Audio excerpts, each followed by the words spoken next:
ఇవాళ 2023కి వచ్చాం 23 అవుతుంది. 30 years మూమెంట్ అన్న. వాయబ్బా, ఈయనకి ఏమర్థం అయితే తలకాయ ఊపుతున్నాడు మోడీ. ఎస్సీలకు అన్యాయం జరిగింది, ఎస్సీలో మాదిగలకు అన్యాయం జరిగిందని అన్ని కమిషన్ చెప్పినాయి.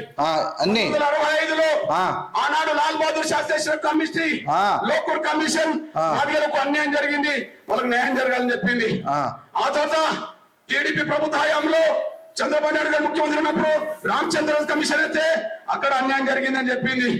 తర్వాత కాంగ్రెస్ కమిషన్ వేసినా కూడా మాదిగలకు అన్యాయం జరిగిందని చెప్పింది. అన్న జనాభా మాకున్నది కానీ విద్య, ఉద్యోగ, సంక్షేమ, రాజకీయ రంగాల్లో మాదిగ జాతి వెనుక పెట్టిపోయిన విషయం కూడా రుజువైంది. ఇట్లాంటి పరిస్థితుల్లోనే మా వాటా నాకు దక్కాలి, ఎస్సీ వర్గీకరణ జరగాలని చెప్పి సుదీర్ఘమైన పోరాటం చేస్తున్నాం. ఈ పోరాటంలో అన్ని రాజకీయ పార్టీలు సంవత్సరాలైతే వర్గీకరణకు అనుకూలంగా మాట్లాడినాయి. అన్ని రాజకీయ పార్టీలు మేనిఫెస్టో పెట్టినాయి. అసెంబ్లీలో ఏకాగ్రత తీర్మానాలు కూడా జరిగినాయి. కేంద్రం వద్ద పెండింగ్ లో ఉన్నది. అన్నా కమిషన్ వేసింది కాంగ్రెస్ ఆనాడు, కమిషన్ రిపోర్ట్ అమలు చేసిన కాంగ్రెస్ కూడా ఆనాడు అమలు చేయకుండా మాదిగ జాతిని కొంత మోసం చేసింది. అన్నా ఇప్పుడు గుర్తుపెట్టుకోవాలి, నేను ఈ విషయంలో నేను క్లారిటీ చెప్పాలి. కమిషన్లు వేసినప్పుడు కాంగ్రెస్ పార్టీ కూడా ఈ నెత్తినొప్పి ఎందుకు, ఈ పీడ విరుగుడు కావాలని చెప్పి కాంగ్రెస్ పార్టీ కూడా వర్గీకరణ చేద్దామని ప్రయత్నం చేసింది.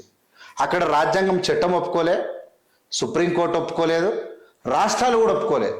సుమారు 50%, 30 రాష్ట్రాల్లో 15 రాష్ట్రాలు బిల్లు పెట్టాలి, అసెంబ్లీలో బిల్లు పెట్టాలి. ఒక 7 రాష్ట్రాలు మాత్రమే ఒప్పుకున్నాయి, 23 రాష్ట్రాలు వద్దని చెప్పినాయి. 23 రాష్ట్రాలు వద్దని చెప్పినాయి, 7 రాష్ట్రాలు మాత్రమే కావాలని చెప్పినాయి. కాబట్టి కాంగ్రెస్ ప్రభుత్వం ఏం చేయగలదు? కాంగ్రెస్ ప్రభుత్వం తప్పేముంది? 7 రాష్ట్రాలు మాత్రమే ఒప్పుకున్నప్పుడు 23 రాష్ట్రాలు వద్దంటే కాంగ్రెస్ పార్టీ ఏం చేస్తుంది? మరి చట్టంలో నేనేమంటున్నా అంటే, నీ అన్ననే ఈ దేశంలో ప్రపంచంలో ఈయనకు మించిన ప్రధానమంత్రి ఎవరు లేరా, నువ్వు ఆయన తీసుకొచ్చి వంగవాడి దండం పెట్టబడుతుంది, మరి ఈయన తోడు ఎందుకు చేపిస్తలేవని అడుగుతా ఉన్నాం. మేము సపోర్ట్ చేస్తామని చెప్తా ఉన్నాం. రా దమ్ముంటే అంటున్నాం, రా అడుగుదాం అంటున్నాం,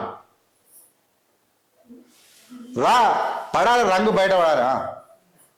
మా ఆవేదన అన్యాయం జరిగిన చరిత్ర మేము ముందు పెడుతున్నామన్నా.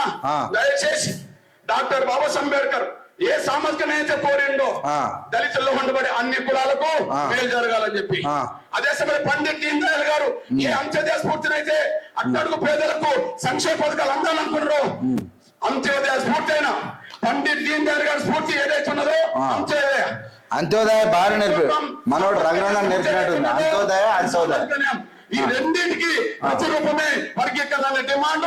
ఈ వర్గీకరణ డిమాండ్ పరిష్కరిస్తాను మీరు అంత్యోదయం పూర్తిగా అమలు చేసిన వాళ్ళు అవుతారు, అంబేద్కర్ కోరుకున్న సామాజిక న్యాయం కూడా అమలు చేసిన వాళ్ళు అవుతారు.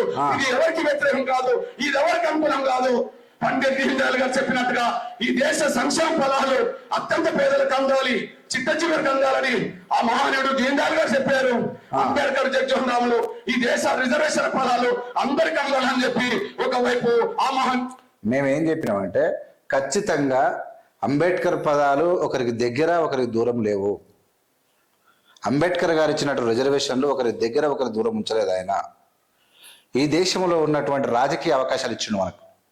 రాజకీయ నాయకులు గ్రామాలలో పేదరికం లేకుండా నిర్బంధ విద్య పెట్టి చదువుకునబెట్టి వాళ్లకు దవాఖానలో ఉచిత ట్రీట్మెంటు, ఉచిత విద్యను అందించి వాళ్ళను బతుకు తెరువు చేసి ఉన్నతమైన పౌరులుగా తీర్చిదిద్దినప్పుడు రిజర్వేషన్లు అందుకోనిగా వాళ్ళు అర్హులు అవుతారు. వాళ్ళ తెలివితేటలతోని వాళ్ళ కసితోని ముందలు పోతారని చెప్పి అంబేద్కర్ గారు చెప్తే, ఈ రిజర్వేషన్ అంటే వాళ్ళ దగ్గరికి పోవాలంట. రిజర్వేషన్లు వాళ్ళ దగ్గర కాదు, రిజర్వేషన్ల దగ్గరికి పోయే విధంగా ప్రభుత్వాలు కృషి చేయాలి, చదివించాలి, వాళ్ళను ఉన్నత వ్యక్తులుగా తీర్చిదిద్దాలి. వాళ్ళ జ్ఞానం వచ్చినప్పుడే రిజర్వేషన్ల ఫలాలను అందుకోగలరు, దేశానికి సేవ చేయగలరు.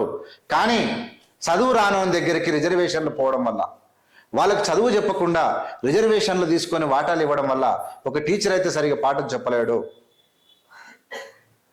ఒక ఇంజనీర్ అయితే సరిగా భవనాలు కట్టలేడు. అనేక రకాల ప్రాబ్లమ్స్ ఉంటాయి. అంబేద్కర్ గారు చెప్పినటువంటి ఈ దేశంలో ఉన్నటువంటి ఇలా ఉద్యోగ పర్సెంట్ ఎంత? 3%. 3% ఉద్యోగాలు ఈ దేశంలో, గవర్నమెంట్ ప్రభుత్వ ఉద్యోగాలు. ఇలా ప్రభుత్వ ఉద్యోగుల సగానికి ఇక 1.3% వల్ల 1.5% ప్రమోషన్లనే పోతాయి, భర్తీ అవుతాయి. ప్రమోషన్లు అంటే ఇప్పుడు టీచర్ ఉన్నాడు అనుకో, ప్రమోషన్ వచ్చి హెడ్ మాస్టర్ అవుతాడు, క్లర్క్ ఉన్నాడు అనుకో సూపరింటెండెంట్ అవుతాడు. ఇట్లా మార్కుడు ప్రమోషన్లో పోతాయి. మిగిలిన 1%, ఆ 1%లో బీసీలకు ఒక 1% ఉద్యోగాల కోసం, ఇంత పెద్దగా కాదు, 90% వనరులు ఈ దేశంలో ఉన్నాయి.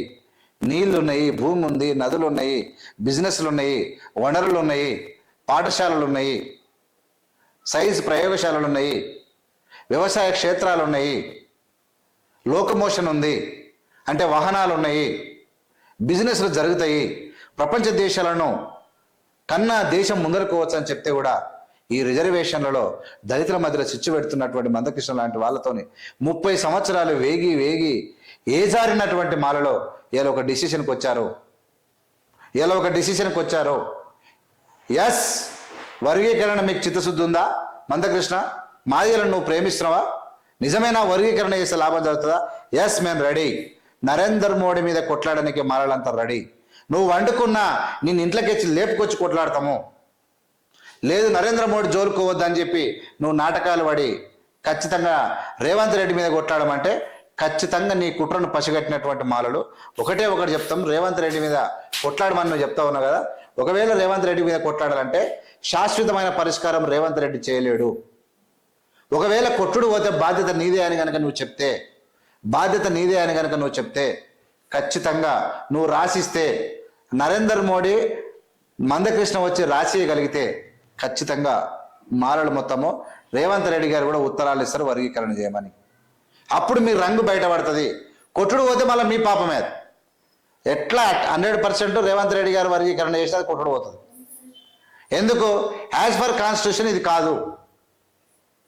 కాబట్టి మీ నాటకాలు మీ రంగు అంతా బయటపడుతుంది అని చెప్తా ఉన్నా. మీరు గుర్తుంచుకోండి, మీరు ఫాలో కండి. ఇకనైనా మాదిగలు తెలుసుకోండి, మాలలు ఏం చేసిర్రు, ఎందుకు వర్గీకరణ కావద్దన్నారు. చెడిపోద్దురా అంటే మీరు వింటలేరు కాబట్టి మీ కర్మ అని చెప్తా ఉన్నాం. ఎప్పుడైతే కాన్స్టిట్యూషన్ పరికరణంగా పార్లమెంటులో క్లాస్ అనే పదం చేరుస్తుందో, వర్గీకరణకు క్రిమిలేయర్ యాడ్ దళితులకు యాడ్ అవుతుందో, ఒకటొక్కటి మొల్లగా రిజర్వేషన్లు మొత్తం పోయిన తర్వాత కొంప కొల్లేరైతే కానీ మీకు అర్థం కాదు అని చెప్తూ మీరు వాస్తవ విషయాలు గ్రహించని అనేకమైనటువంటి మూర్ఖులకు ఈ వీడియో పంపాల్సిందిగా నేను కోరుతా ఉన్నా. ఈ మూర్ఖులు ఎవడైతే అడ్డగోలుగా మాట్లాడుతూ ఉన్నాడో వాళ్ళందరికీ కూడా ఈ వీడియో పంపండి. వాస్తవం తెలుసుకునేలా చేయాలని చెప్పి మీ అందరికి విజ్ఞప్తి చేస్తా ఉన్నా. అందరూ కూడా లైక్ చేయండి, షేర్ చేయండి, ఏవిఎం మీడియాకి సపోర్ట్ చేయండి, ఏవిఎం మీడియాలో జాయిన్ కాండి అని చెప్పి మీ అందరికి తెలియజేస్తా ఉన్నా.